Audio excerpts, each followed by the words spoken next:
Afrique du Sud, le président Cyril Ramaphosa testé positif au Covid-19. Testé positif au Covid-19 ce dimanche 12 décembre, le président sud-africain souffre de symptômes légers.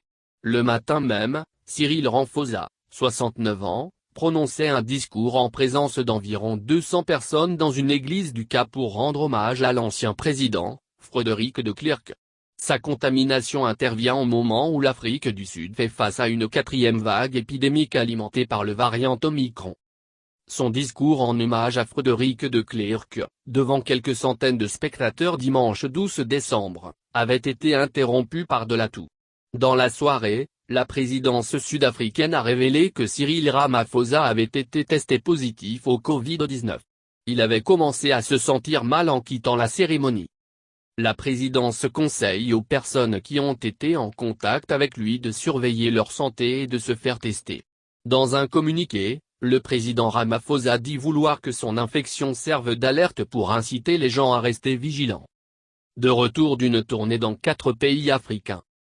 L'Afrique du Sud est au cœur d'une quatrième vague épidémique alimentée par le variant Omicron, détecté dans le pays fin novembre. 18 nouveaux cas ont encore été recensés dans les dernières 24 heures. Plus d'un quart des tests reviennent positifs. Cyril Ramaphosa revient d'une tournée en Afrique de l'Ouest, qui s'est conclue le 8 décembre, après avoir visité 4 pays.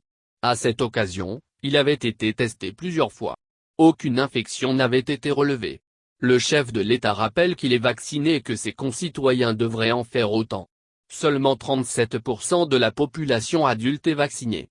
L'Afrique du Sud est le pays le plus touché du continent africain avec 90 000 morts et 3 millions de contaminations.